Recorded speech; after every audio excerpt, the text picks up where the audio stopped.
কেউ ডাকবে না কেন না, তখন আমার রূপ যৌবন থাকবে না। তাই জমিদারের কাছে এইবার কিছু চেয়ে নিতে হবে রাজা রামচন্দ্র খাঁর থেকে। তা বলছেন আমি যে বাবাজিকে তাড়িয়ে দেবো তা আমার কি লাভ? বলছে তুমি যা চাইবে আমি তাই দেবো। বলছে দেখুন ওই সোনা দানা আমার দরকার নেই, আমাকে আপনার রাজত্বের অর্ধেক ভাগ দিতে হবে, তাই তো? অর্ধেক ভাগ দিতে হবে। রামচন্দ্র খাঁ কি করবে? রাজি হয়েছে, হ্যাঁ তাই দেবো। বলছে দেখুন আমি একদিনেই পারবো, তবু 3 দিন সময় নিলাম। বলছে তুমি একদিন হোক, 2 দিন হোক, 3 দিন হোক, তুমি বাবাজিকে সরিয়ে দিতে পারলেই আমার হলো।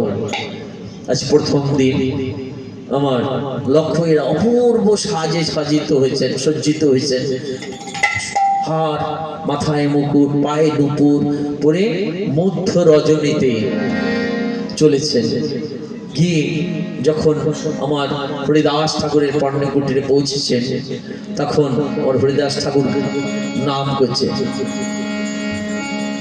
হরে কৃষ্ণ নাম করছে, আর দেখছেন যে লক্ষ্মীরা এসে আসছে, ইশারায় বলছেন বসো মা।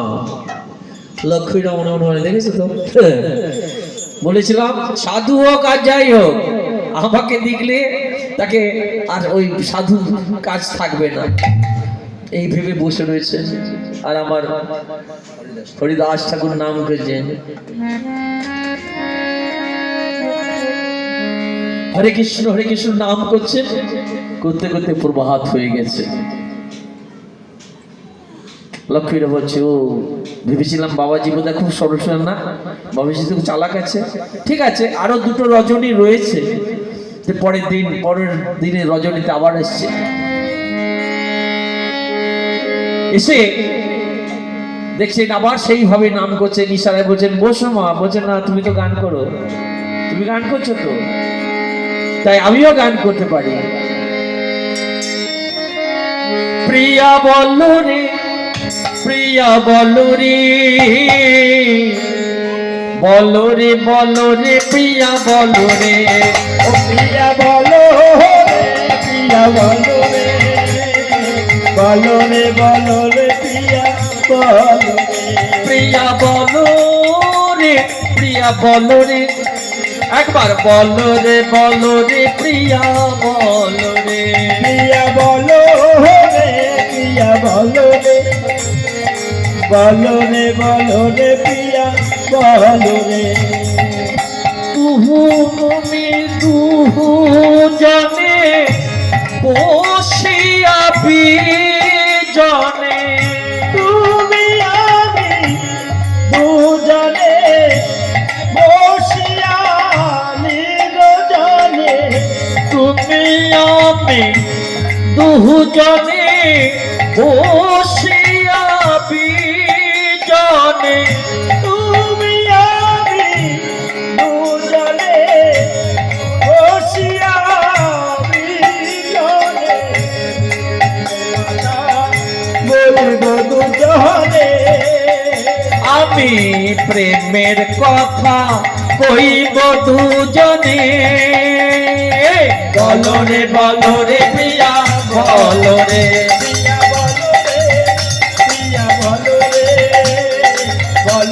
বলো রে প্রিয়া বলো রে। দ্বিতীয় রজনী চলে গেছে। আমার প্রভুর কিন্তু ধ্যান ভাঙাতে পারিনি। হরিদাস ঠাকুরের খুব চিন্তায় পড়ে গেল। এইবার লক্ষ্য রাখে বাবা 2 দিন চলে গেল, সাধারণ একজন বাবাজি আমার দিকে ফিরেও তাকাচ্ছে না। এই করতে করতে বাড়ি গিয়ে মন ভাবছে ও এত সুন্দর, আমি এত অলংকার আদি পড়ে গেছি তো সেই জন্য বাবাজি আমার দিকে তাকাচ্ছে না বোধহয়। আর বাবাজি যে বেশে গেছে আমাকে সেই বেশে যেতে হবে।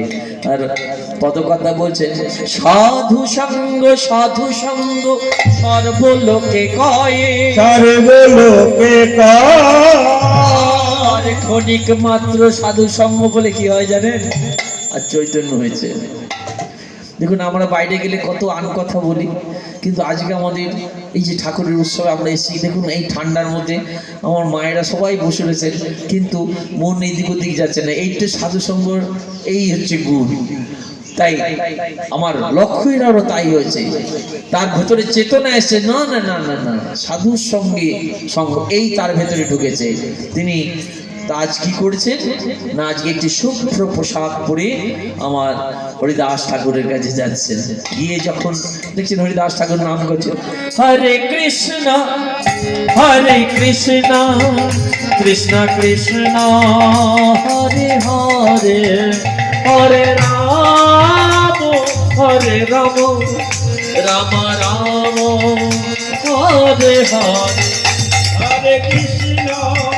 হরে কৃষ্ণ কৃষ্ণ কৃষ্ণ হরে হরে হরে রাম রাম রাম হরে হরে। এইবার হরিদাস ঠাকুর দেখে হাসছেন, মনে নাম করছেন যে এইবার লক্ষ্মীরা সময় হয়েছে। ইশারায় বলছেন, বসে বলছেন না না না, আজকে আমি তুলসী মঞ্চ ঘিরে ঘিরে নাচবো আর গাইবো। আজ আমার লক্ষ্মীরা, আমার হরিদাস ঠাকুর নাম করছেন আর লক্ষ্মীরাও গান করছেন। আমার হরিদাস ঠাকুর কি ভাবে গাইছেন হরে কৃষ্ণ কৃষ্ণ কৃষ্ণ হরে হরে হরে রাম রাম রাম হরে হরে। হরে কৃষ্ণ কৃষ্ণ কৃষ্ণ হরে হরে হরে রাম রাম রাম হরে হরে। আর আমার লক্ষ্মীটা কি গাইছে জানেন, ও প্রিয়া বলো রে কৃষ্ণ কৃষ্ণ। আরে আমি তো আমার গান গাইছি।